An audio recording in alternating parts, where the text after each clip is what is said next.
Good morning.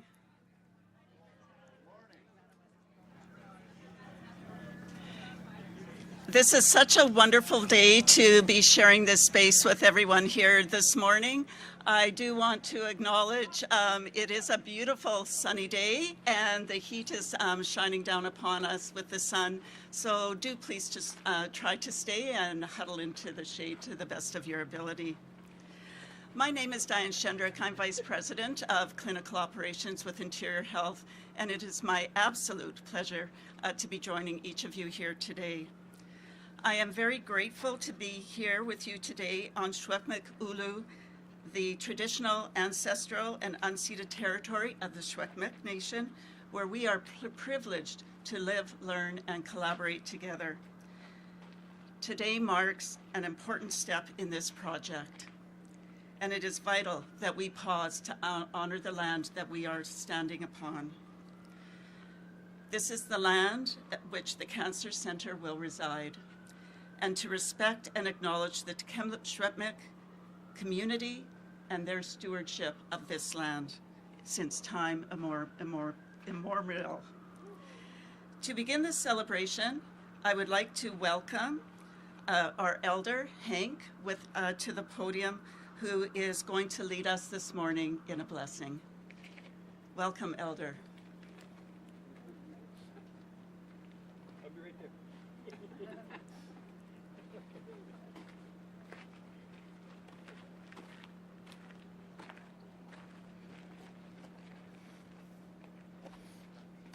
This is not my speech here.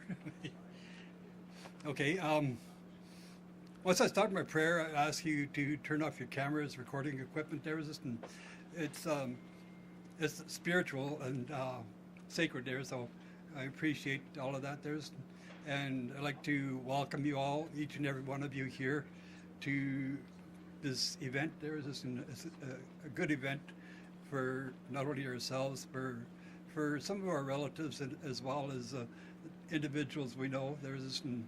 Some people we will meet in the future. And go forward in a good way. So with that, I'll begin with blessing and give you thanks there. So a reminder again, no recording equipment. Yeah. Oh, Kalkokpi, Ba'azakias, good creator, grandmothers and grandfathers. I give you thanks for this day. I give you thanks for bringing us all together at this time and this place. I give you thanks for our lives, for each one of us, each in our own way. A good creator, grandmothers and grandfathers. I pray as well, you accept the pipe surrender that I just did a little while ago. Say prayers and blessings for this area, for this Tamil we're standing on there, good creator, grandmothers and grandfathers.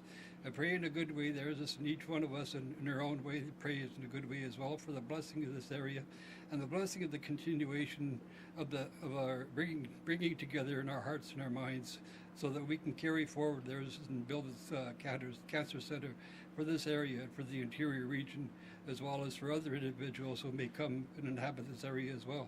So good creator, grandmothers and grandfathers, we pray for the blessings of this area in a good way, as we bring together our minds and our hearts, and to use our wisdom to share these things in a good way to Kalkokpi Pa'asakias, the good creator, grandmothers and grandfathers. I pray as well for the safe travel and safe journey for each person who has come here to be with us. Good creator, grandmothers and grandfathers. I pray for good blessings for each and every one of us. I pray for blessings of good health, happiness and well-being, and soundness of mind, body, heart, and spirit. Good creator, grandmothers and grandfathers. As well as this time, good creator, grandmothers and grandfathers. I pray for the blessing of Kika Tamil, Mother Earth. So remain strong and continues blessing us in good ways. I pray for the waters that give life. There are the fishes that swim, the waters that nourish us. There's us and help to heal our bodies. So good creator, grandmothers and grandfathers. I pray as well for the two-legged, the four-legged, the many-legged, the ones that crawl and slither upon the ground.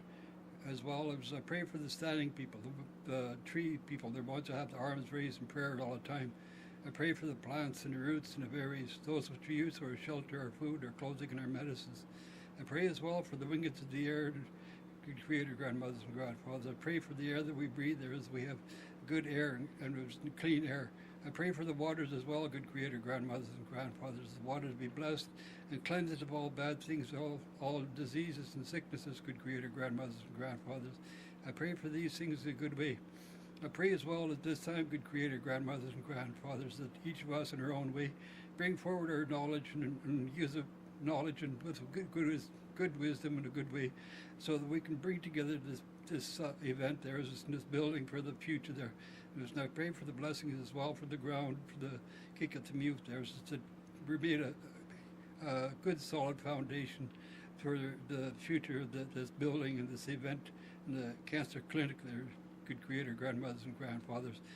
I pray for all of these things in a good way, and I say all of these things with all of our relation. You right, go right, cook tatum.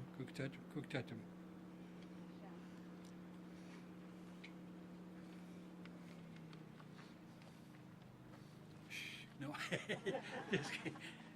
At this time, I've also been asked to do the welcome song for you all, so that's what I'll do.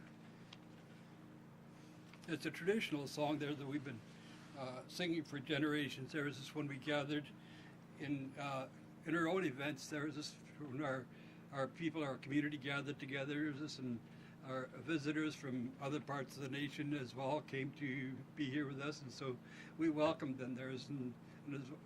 What we did there is this, like I just did an opening prayer and welcomed everybody. There was this, and then we did a welcoming song to welcome everybody to our community there, and to our lands and to our territory. It was back then we had no ownership of lands, there was just ownership of territory and marked boundaries that were known and respected by all. So with that, I'll do the honor song for you. I mean, a welcome song. Okay. I'll just stand back here so it's not too loud in there. Okay?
I just got to remind myself of the honor song. Oh, there we go. Okay. I've also been asked to do the honor song for you there, so that's what I'll do now. The respect from each individual here. So.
Thank you. Thank you.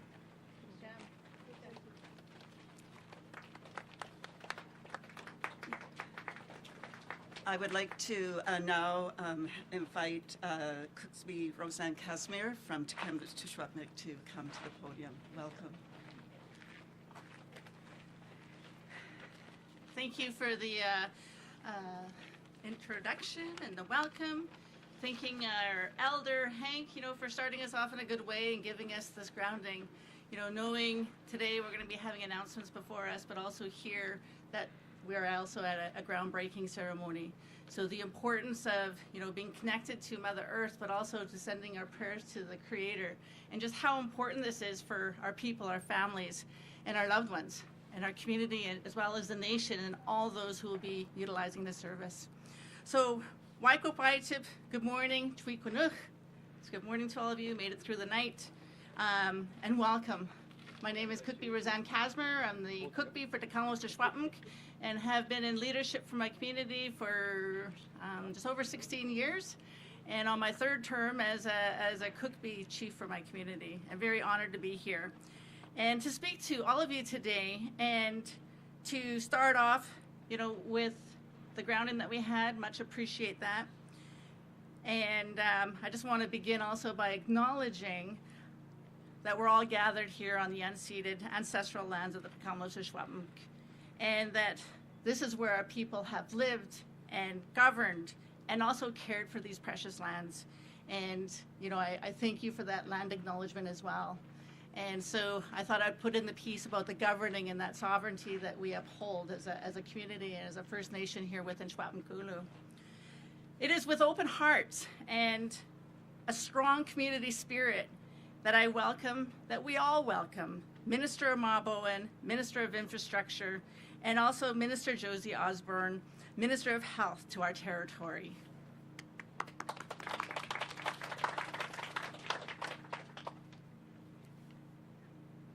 We are so grateful for both of you and your presence here. It is important, but it is also very hopeful, with the announcement, as well as the groundbreaking ceremony that's also taken place.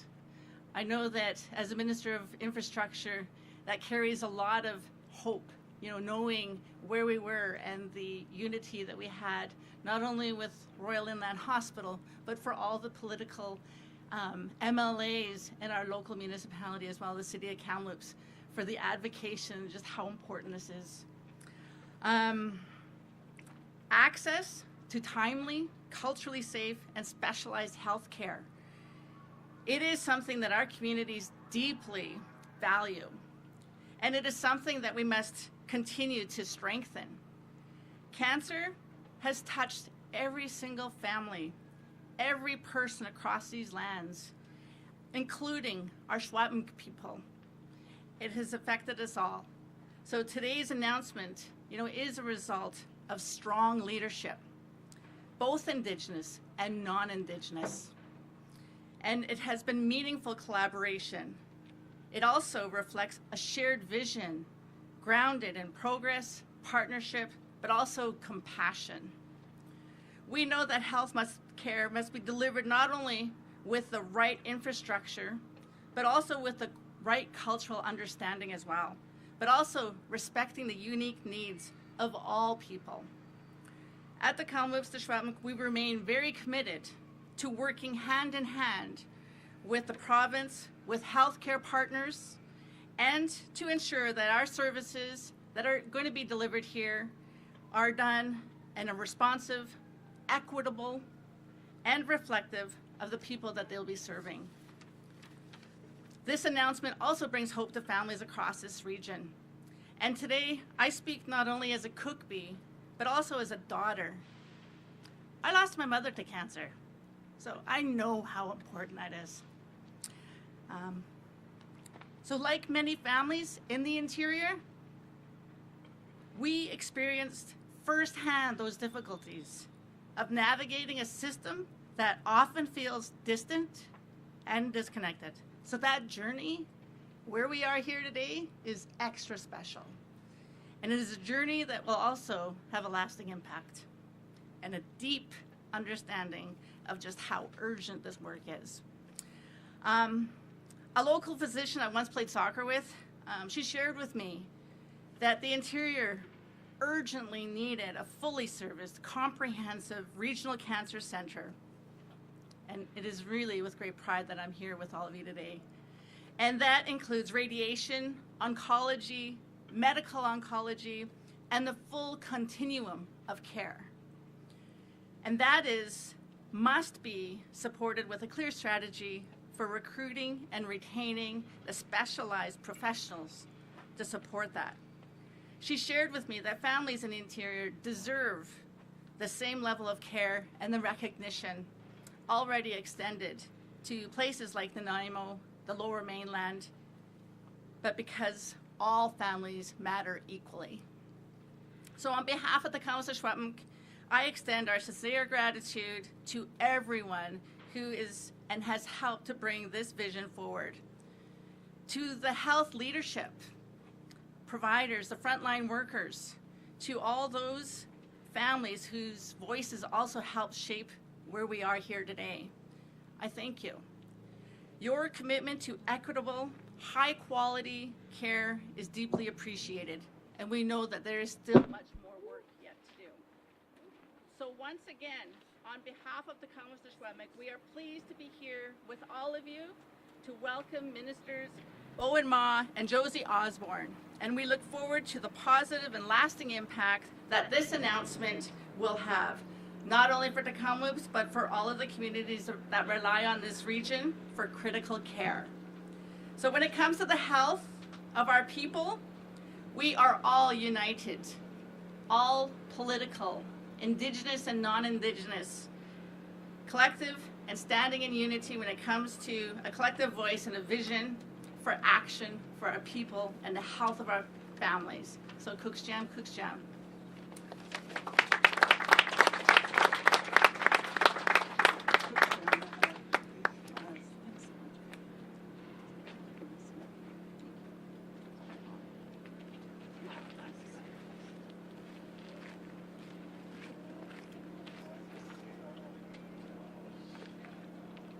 I would like to extend gratitude and thankfulness to both our elder and Cookbee, who have really opened us in a very good way here today that will be very long-lasting as we move forward together. And Elder, I would also like to thank you for the earlier ceremony that you blessed these lands for us to begin and for allowing me to participate with you. Thank you. I am very grateful that Kamloops is a partner. I cannot repeat the words that Cookbee Casimir did share, but how we work together to meet the needs of people. You said it so eloquently and perfectly, and your relationship is so important to us, and we look forward to continuing that strong relationship. Your involvement in the design and construction stages is crucial to create a culturally safe space that reflects the Secwepemc ways of knowing and being and connects those visiting this center back to the land, as you've already shared. Thank you, Kuksjam, for your continued partnership. It is now my privilege to welcome our Minister of Infrastructure, Minister Owen Ma, to the podium. Welcome. Thank you, Diane. Thank you, Elder Hank and Cookbee, for starting us off in such a good and strong way. It is absolutely my honor to be with all of you here today to celebrate the groundbreaking of the BC Cancer Centre in Kamloops. Everyone deserves access to high-quality cancer care in their communities so they can be surrounded by the support of family and loved ones during one of the most challenging times of their lives. That's why we're expanding cancer care services in the interior with the new BC Cancer Centre here in Kamloops. When it's completed, people in Kamloops and the Thompson Caribou Shuswap region will have access to cancer treatments like radiation therapy, bringing essential care closer to where they live. Beyond chemotherapy and radiation, the new 5-story center will offer patients a comfortable outpatient unit with private exam and consult rooms, a new second MRI suite, a welcoming check-in area, and convenient parking designed to make every visit as easy and as supportive as possible. The project also includes thoughtful expansions and upgrades to the main building of the Royal Inland Hospital Community Oncology Network, clinic, and its pharmacy, improving access and care for patients every step of the way. Ellis Dawn has been selected to build this new BC Cancer Centre. Their plan makes the best use of the available space and ensures that patients will have timely access to radiation therapy and cancer care on this site. This project is an example, an excellent example, as Cookbee has illustrated, of what happens when we collaborate and work together, what we can achieve when local governments, health authorities, local partners, First Nations, regional hospital districts, and community donors work together towards a common goal, delivering better cancer care closer to home. This new BC Cancer Centre in Kamloops will play a vital role in BC's 10-year cancer action plan, advancing efforts to prevent, detect, and treat cancer more effectively all across the province. I want to thank the BC Cancer Foundation, the Royal Inland Hospital Foundation, and the Thompson Regional Hospital District, Interior Health, and the generous donors who made this possible. This project would not have been possible. It could not have been achieved without you and your commitment to improving cancer care for Kamloops and the entire Thompson-Caribou-Shuswap region. We remain focused on collaborating with healthcare partners to strengthen health services and improve health outcomes for all British Columbians. Thank you so much.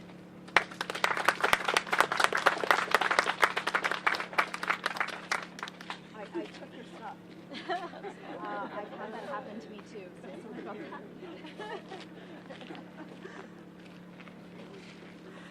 Thank you, Minister Ma. I would now like to invite Minister Osborne to the podium. Thank you so much, Diane. Good morning, everybody. What an incredible delight to be here. And I do want to begin by acknowledging what a privilege it is to be here, standing on the ground, gathered in the traditional territories of the Kamloops-Shuswap people, and to thank Elder Hank for the heartbeat of the drum and for the welcoming, Cookbee for your beautiful words about the importance of collaboration and partnership and true Indigenous partnership at that in designing and working together to deliver the new cancer center here in Kamloops. It's really great for me to be here because this bookends my wonderful trip in the interior this week, starting out in Kamloops on Monday and then being able to travel out throughout the interior, visiting communities, talking with people, frontline workers, mayors, Indigenous leaders, and people who care deeply about their communities, just like the people here in Kamloops do. And I also want to acknowledge, I know we have at least two mayors in the crowd, and the mayor of Clearwater, we've got the mayor of Kamloops, we've got councillors from the city of Kamloops, and my apologies if I'm missing other dignitaries who are with us today, but it means a lot to have you here, to have representatives from the foundation, from BC Cancer, and just to see so many faces who are so glad and celebratory to be here on this really important milestone. It's a big day, not just for people in Kamloops, but for people in communities across the Thompson and the Caribou and the Shuswap regions. And I know that some of you have traveled from some of the parts of these regions and in fact other parts of the province to be part of this milestone today. Speaking of British Columbia, across this province our population is growing, people are aging, and with that comes the reality that more people will face a diagnosis of cancer. And in fact, nearly 1 in 2 British Columbians will be diagnosed with cancer at some point in their lives. And that's why we're taking action. That's why we're doing everything we can to ensure that people can access the care they need when they need it and as close to home as possible. And as Minister Ma has shared with us, this is an important part of our 10-year Cancer Care Action Plan, a plan to strengthen cancer care by supporting healthcare workers, expanding services, and investing in new equipment and facilities across the province. This new BC Cancer Centre here in Kamloops is a direct result of that commitment. For too long, people have had to travel some long distances to receive treatment, often while coping with the emotional and physical toll of a diagnosis of cancer. And the start of construction means that that is about to change. This new center will bring care closer to home, reducing wait times, making it easier for patients to access support in an environment that honors their needs, their values, and their cultures. Because everyone deserves timely, compassionate care that's delivered by skilled professionals who are equipped and supported to do their very best. That's care that is close to home and close to the support of friends and family and community. So today's announcement is more than just bricks and mortar. It is a reflection of our shared values, our compassion, our commitment, and our hope. And I want to echo Minister Ma in her thanks and recognizing the incredible collaboration that's made this project possible. BC Cancer, the BC Cancer Foundation, Interior Health, the Provincial Health Services Authority, the Thompson Regional District, I'm looking at the chair right there, the hospital district, and the Royal Inland Hospital Foundation. So please, everybody, thank me in celebrating their achievements and their dedication and tireless efforts bringing this to life.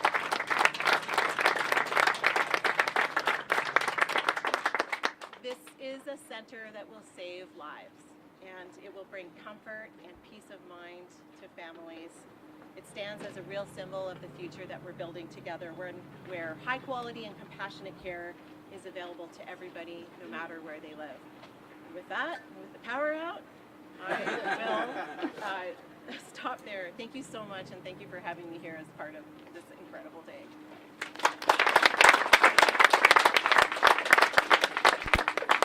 Thank you, Minister Osborne. I will try and project myself. Can everybody hear me at the back? Or do I need to project a little bit louder? Should we wait a second? Yeah, we'll just see if We have a backup plan.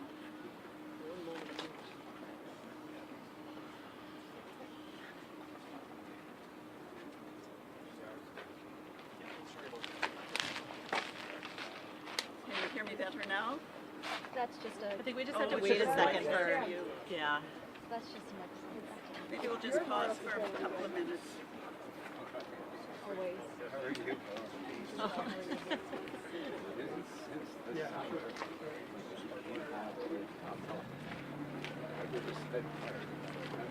Well, that sounded like it was clicking in. Your daughter, the water. So good to see you. Sounds like my lawnmower. When I'm running it, for sure. Today, as we gather to celebrate another milestone together on this important project, we are seeing how our efforts to improve access to cancer services in Kamloops is moving forward. And I'm so grateful for the ongoing collaboration of many agencies and organizations that make this successful. Each of us has our own experiences with family, friends, and loved ones who have faced the challenges of this disease. And I recognize that receiving cancer treatment is not an easy path. A cancer diagnosis is a life-changing event, and our priority is to support individuals each step of the way. With this new BC Cancer Centre on the Royal Inland campus, we are transforming cancer care in the region, keeping patients closer to home and connected with their families and support, and there is nothing more important. One of the most significant benefits is the inclusion of radiation therapy. Each year, an average of 2,300 people from across Interior Health travel for radiation therapy at the BC Cancer Centre in Kelowna. When this center opens in late 2028, we will be able to provide that treatment right here where we're standing. For people living in Kamloops and across the Thompson, Caribou, Shuswap, this will reduce travel time, travel cost, shorten radiation therapy wait times, and provide more equitable cancer care within our region. And the building will also be welcoming to our Indigenous nations that we serve. In addition to radiation therapy, this new 5-story building will also include, as has already been shared, but this is so important, I have to repeat it, state-of-the-art CT simulator helping to pinpoint the exact location and shape of tumors. A new MRI suite, outpatient and inpatient rooms, treatment, exam, and consult rooms, dedicated offices and workstations for our staff, and a 4-level parkade. And we know people accessing care, the parkade is part of their journey. This new cancer center was designed and will be built with the needs of the community in mind. And our patients will be better supported throughout their journey and treatment together in a better way. And there is no one better to share that journey than Rosemary Wynn Van Captain for the Wheels of Hope Driver program to share a few words. Welcome, Rosemary.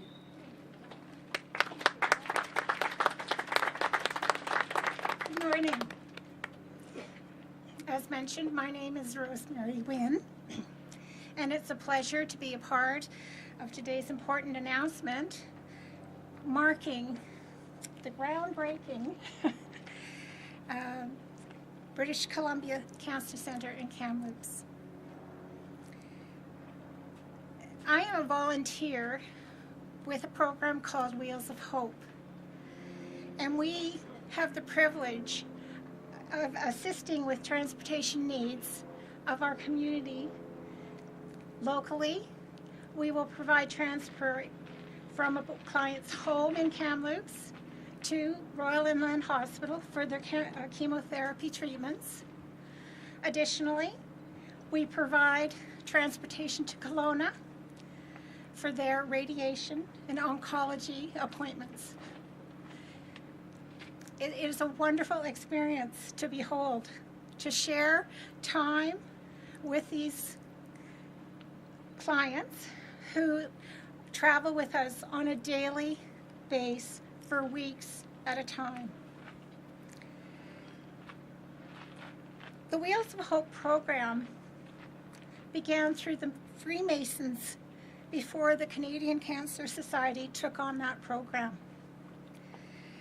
And as I said, we drive patients, or a drop-off, a pickup, a round trip, whatever the need is, we will provide for the clients in our communities.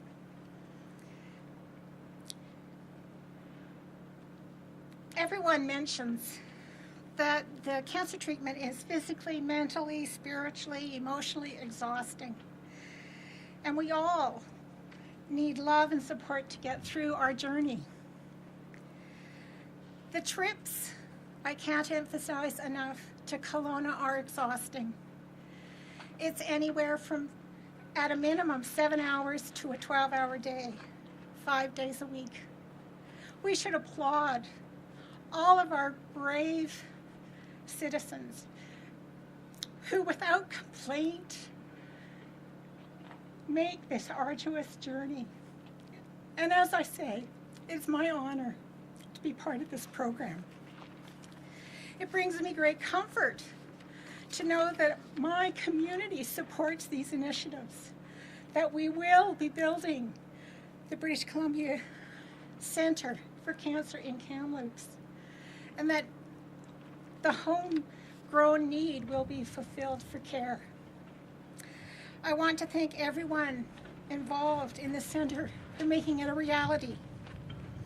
Especially, I'd like to point out that the Thompson Hotel, they generously provide parking and storage for our vans. They look after our keys, they take care of us. Again, another example of the wonderful generosity of the people of Kamloops. I'm deeply grateful to our government and everyone who has helped bring this much needed project to our city. Thank you so much. Thank you.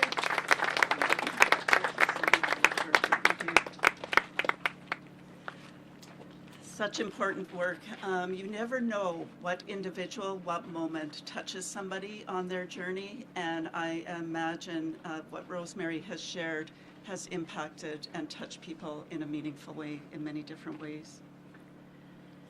I'd like to now welcome Dr. Paris Ann Ingledew, Interim Executive Vice President and Chief Medical Officer from BC Cancer.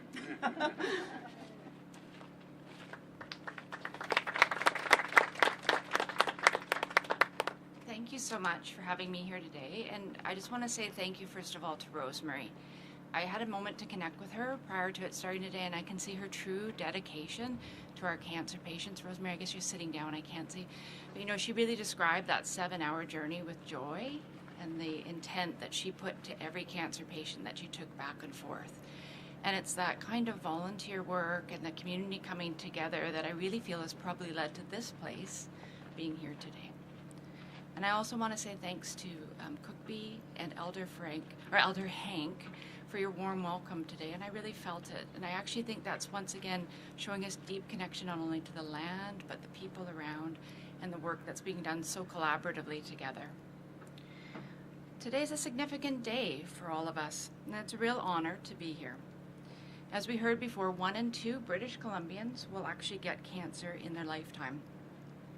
And while I'm here in my leadership role, it's actually my experience of being a resident and a learner, a radiation oncologist, a leader in BC Cancer, but perhaps more importantly, as a mother, a daughter, someone who's personally experienced cancer, and also having grown up in the Okanagan Valley, knowing the true value of what this means today. As a radiation oncologist, I've witnessed firsthand the changing impact of radiation therapy. So I told you that 1 in 2 British Columbians will get cancer. Something you might not know is that 1 in 2 people that get cancer actually require radiation therapy. So radiation is a very common treatment and a critical piece in not only curing patients, but taking care of symptoms and guiding them along their journey. Thanks to the advancements that we've done in radiation, actually the number of treatments that people need is a lot less.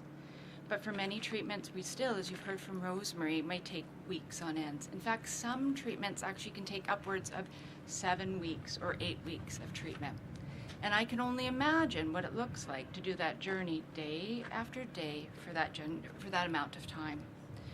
So the new BC Cancer Centre here will actually have 3 linear accelerators. Those are the machines that we use to produce radiation.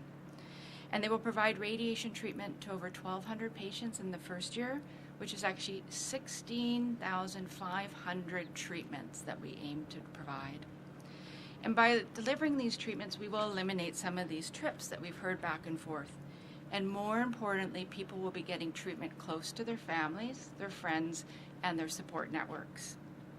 And as part of this design process, as you heard, we've really partnered with the key members of our community and the members of the Kamloops. Did I say it correctly? Or I did my best. Yeah, I tried to be brave. How about that? Yeah.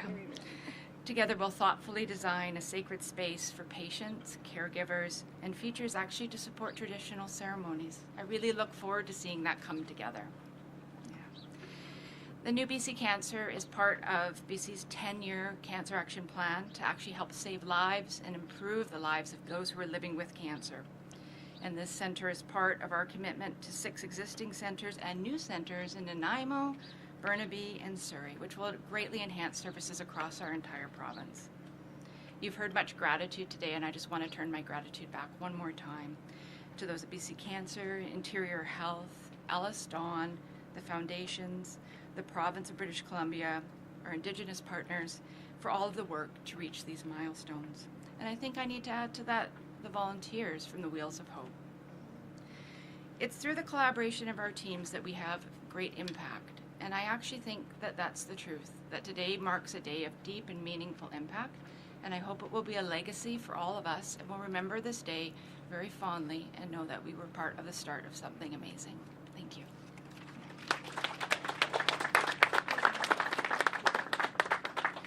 Thank you, Dr. Ingledew. Reaching this stage of the project has taken immense effort, and I know our teams at Interior Health and BC Cancer have worked tirelessly to advance it. Thank you to all of our teams who have been involved and worked so collaboratively together. I also would like to acknowledge Ellis Dawn and their design build team. We look forward to working with you to create a state-of-the-art, safe and welcoming space for our patients and those that we serve, our families, employees, medical staff, and everyone's loved ones. As construction progresses, additional partners will be involved in the development of this facility. This new cancer center wouldn't be possible without the support of our local partners, and I too would like to extend gratitude. Local partners include our Royal Inland Hospital Foundation. Thank you, such important partners. The BC Cancer Foundation, thank you, whose support from both of these organizations is so deeply valued. A special thank you to the Thompson Regional Hospital District, which contributed $45 million to this project. This expansion would not be possible without this generous support. I also want to thank those from the City of Kamloops and members of Thompson Regional Hospital District for being here today on behalf of the residents that you represent. Thank you. Today, we see Interior Health and our government's commitment to the future, to providing vital cancer care in a comfortably, culturally safe environment closer to home. Thank you. Thank you all, and thank you for being here and joining us in the heat today. I would now like to turn it over to Michaela Swan, our Director of Communications and Engagement, who will lead us further. Thank you. Yes, Diane, I'm actually just going to test this mic. So we'll just do a quick media availability in terms of having some questions, but I do have a mic so that our speakers are able to hear your questions. So I'll just maybe would like to go first. Lee. Sure. Okay, Yeah. sure. Introduce myself. Yeah, go ahead, Levi. Yeah, okay. Levi Landry with Info News. The local leaders have been pushing for a PET CT scanner, of course, as both of you are aware. Would the province explore a PET CT scanner elsewhere in Kamloops on another site if the funding was there, if it was fundraised for that equipment? Yeah, so thank you so much for this question, and I'm happy to address it because I know that there are a lot of questions about the design choices and the service choices that have been made here at the Kamloops BC Cancer Center. So first off, I want to thank all the advocates for using their voices. It's so important, and it's understandable that if we had ideal conditions for a new BC Cancer Center here in Kamloops, that we would have all of the oncology services one can imagine in one place, be it chemotherapy, radiation therapy, a PET CT scanner, or anything else. What we're dealing with here in Kamloops and on this project are very real physical limitations of the site. Those of you who are familiar with the Royal Inland Hospital will know that it is already very built up on the north, the west, and the east sides of the campus. And on the south side of the campus, the topography is not conducive for building. And so what the designers have done with the available site here is maximize the size of the building and maximize the floor plate. And then BC Cancer, working in consultation with Interior Health, had to make decisions about what was most important to bring to the residents of Kamloops as quickly as possible. And the decision was made because it wasn't large enough, I'll clarify, because the site was not large enough to contain everything. And so the decision was made to be able to expand chemotherapy services in the main building of Royal Inland Hospital, expand the pharmaceutical services to suit the chemotherapy services in the main hospital, and then add radiation therapy with a CT scanner, an additional MRI, and all of the other services that would be required to support radiation therapy here on this site. I think that decision is very understandable based on the need here. You heard earlier from speakers that annually about 2,400 people in the Thompson-Caribou-Shuswap region require radiation therapy. They currently have to travel to Kelowna or more, but 2,400 people for radiation therapy. We're talking each person taking potentially dozens and dozens of trips during some of the most difficult treatments and recovery periods of their lives. Just by comparison, the current demand for PET CT scans in the entire Thompson, the Thompson, Shuswap, and Caribou region is about 900 scans per year, roughly the equivalent of about 1 day per week of capacity on a PET CT scan. And so the decision was made to prioritize radiation therapy here. Now, that being said, we know, our government knows, that there is an enormous amount of additional work that needs to be done here and right across the province to support increased access to all types of care. And that work will continue as we go forward. Yes. One follow-up? Yeah. On another topic, this question's for Minister Osborne.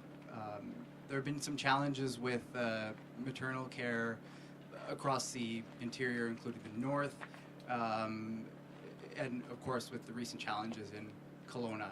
As you're aware, there was a recent announcement regarding Royal Inland just this morning.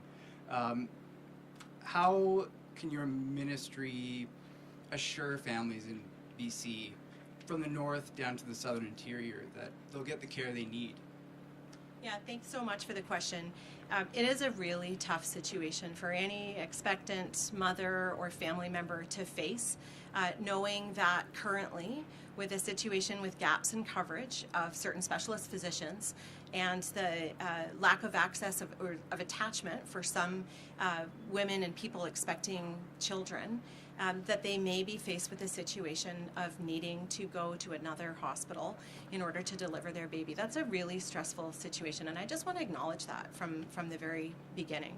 It's also really important for us to be very clear and upfront and be able to work with families so that we're able to make the changes that need to happen. And these are happening directly with Interior Health in the case of here in Kamloops. And I know that Interior Health has taken every step that they can, working to cover those gaps in coverage as much as possible, looking at locums, which unfortunately just haven't seen the success of being able to bring as many in as possible. And again, wanting to be upfront and work directly with those families and in being able to potentially work with them if access to health care, to delivering babies in another hospital is needed. That being said, it's really important for everybody to know that if a birth is imminent, if care is needed urgently, that they should present at the hospital and they will be taken care of. So there are contingency plans in place. There are plans in place to support families that may need to relocate for birth. And as many, I think, families in rural areas especially know that this is really challenging to have to move locations at that time. So I encourage people to reach out. I know that Interior Health, for example, has put out a bulletin. There is a telephone number there to reach out to, but they also will be reaching out as needed to those families, particularly who do not have a primary care provider. They are not attached to a primary care provider right now, to have the best plans in place so that this incredible time of life can be experienced as safely as possible. Hi, Jennifer Norwell with CBC in Kamloops. Wanting to know when you had a sense about when the staffing gaps were perhaps imminent, both in Prince George and in Kamloops. Yeah, you asked me a question about this on Monday. That's right. Yeah, no, that's right. We work really closely with the health authorities to understand the challenges that may be faced. And so, as I am required to, of course, I am kept briefed and up to date on that. And again, I know that Interior Health, that Northern Health are taking every step possible to fill the gaps. And, that really does speak as well to the need to continue the work that we're doing, to recruit new doctors to come from the States and other countries, for example. Building the first medical school in 55 years down in Surrey to train more family physicians here. Both short-term measures and long-term measures to build up the number of physicians, nurse practitioners, nurses, all the healthcare professionals that we need. And so at the Ministry of Health, myself, of course, will continue to do everything that we can to support the health authorities as they make these decisions and that and move forward, and especially in communicating with families so they understand the situation before us and not letting our foot off the pedal with respect to bringing in more physicians physicians, more nurses, more nurse practitioners to fill these gaps so that every British Columbian has the healthcare they deserve. Is there any concern that having these sort of issues will affect recruitment? I mean, if I was looking at moving to a place and I thought, oh, I might have to face burnout, it might impact my decision. Well, that's a really important question. I think that's actually why it's important to celebrate what we're doing here in Kamloops today with the new cancer center. So knowing that radiation therapy will be delivered here, it's a state-of-the-art regional cancer center for BC Cancer, is the kind of equipment and facilities that are available for attracting new people to come to communities. As I said before, I've been traveling around the interior for this entire week, and I've been speaking with communities, with healthcare leaders, with First Nations about the importance of collaboration and partnership in recruiting physicians and nurses and others to move into our communities. We have so much to offer here in BC with the healthcare system that we do have, the facilities that we have, the leaders that we have, and most importantly, the people here who care deeply and understand that a place like Kamloops is a fantastic place to live and raise a family, and that we all need to take this Team BC approach to recruiting healthcare workers to our communities. We're going to keep doing that. Michael Reeves, CFJC.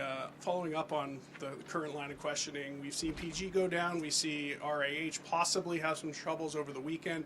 We see Kelowna come back online. Are we at a point where we're needing to kind of centralize help in this province, where our doctors from PG and Kamloops now helping out in Kelowna so they can reopen? What's the situation on staffing? Are we having to centralize? Yeah, I mean, it's really important that people get the care that they need as close to home as possible. And I think that's why we will continue that focus in ensuring that the services are there, especially in centers like Prince George or Kamloops or Kelowna, down on the Lower Mainland, the island, wherever it may be. We also know how important it is to deliver excellent care out in rural areas. And again, that's why there's such a push to recruit physicians and healthcare workers to come out and live in BC's amazing rural communities. Each of the health authorities is working closely with Doctors of BC, for example, with divisions of family practice, with other healthcare partners, with communities in that recruitment strategy. And that Team BC approach that we need to take is incredibly important, but also the longer term work. So the work that we're doing to fast track credentialing for physicians who are moving to Canada, the work that we're doing to train more physicians, create more nursing spaces, to make sure that we are training people here in British Columbia. And a message for any young person in particular out there who's interested in healthcare, consider this. It's a fantastic career, incredibly rewarding, a really great way to give back to your community, and we really need you. Follow-up from Minister Ma with regards to the space concerns. At what point during design and why was an additional floor ruled out for this project? If there isn't enough space, why not go up? Yeah, I think that what we heard from some of the speakers, particularly Rosemary, I really want to acknowledge her and her team's work on Hope on Wheels again. We hear all the time about the urgency for the need for radiation therapy here.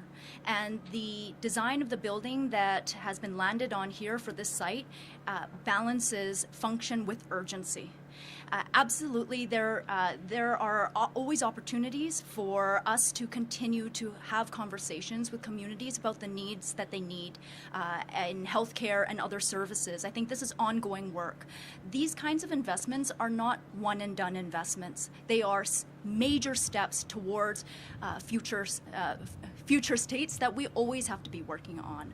But let's be very clear, this BC Cancer Centre will be the single largest investment in the expansion of cancer care in the region in history. It is orders of magnitude greater than any other capital investment that has been made in this region since at least the turn of the century. The only other investment we could find was I believe it was about $2.4 million made into, let me take a look actually. There was a cancer care renovation in 2008 for $2.4 million. So this project here is $386 million. It is a new cancer care center. It is a huge step forward. It will mean so much to the thousands of cancer patients that will require daily radiation treatments, sometimes for weeks on end. Hi, Mike Potestio from Castanet Kamloops. I just want to talk about timelines. Does the project have all its building and development permits ready to go, and when might construction actually begin here on this site? So we're breaking ground today. We'll be working with the proponent on detailed construction schedule, but we anticipate that the Cancer Center will be up and running by 2028, or at least substantially complete by 2028. Sometimes there's training and work that has to be done at the healthcare level in order to make sure all the staff are geared up to receive patients. And then the renovations in the main building will be complete by 2029. When exactly are they expected to start, and do you guys have a firm date yet for when ground and construction crews will be here digging up the site? So we're announcing today that Ellis Dawn is the proponent, Ellis Dawn are the design builders, and we'll be working with them on the exact construction schedule. I don't have those details with me right now. Happy to follow up with you to provide some of those more details, unless somebody on site has them. Okay, we'll follow up. And just a follow-up on the maternity issue here at RAH, do we have kind of a timeline of when that might be resolved? I know that Interior Health is doing everything they can to fill those physician gaps and ensure that that service can continue. In terms of timeline, I know we're looking at a period from roughly July 26th through to the end of August. Don't know, Diane, if you want to add any more details to that. Yep. Okay. Yeah. Oh, sorry. Josh Dawson with Castanet Kamloops also. The estimated cost of the project is $386 million. From what I understand, that's about $27 million up from the last estimate we had. Just hoping you can tell us why that's increased and if the hospital district is expected to cover some of that. Yeah, so let me take a look. Just making sure I have my numbers right here. The Thompson Regional Hospital District is contributing $45.1 million. The provinces contribute... I don't have the breakdown in front of me, but I'm happy to get that to you. In terms of the cost escalations, this is a trend that we are seeing on projects, not just across province, but across the country and indeed all around the world. We're seeing challenges with respect to labor, access to labor. We're seeing challenges with supply chains. We're seeing market challenges, and of course the impact on the impact on construction as a result of the trade war is very real.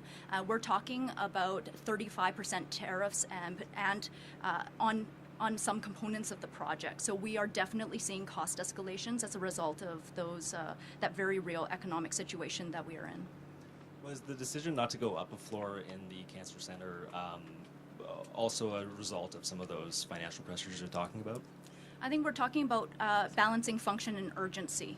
And it is the case that because of cost escalations in projects, that governments, not just the government of BC, but local governments, other provincial governments, federal governments all across the country have had to make very difficult decisions about the kinds of programs and the kinds of projects that move forward. Despite these challenges, our government made the decision to prioritize this project and ensure that it continues on so that it can deliver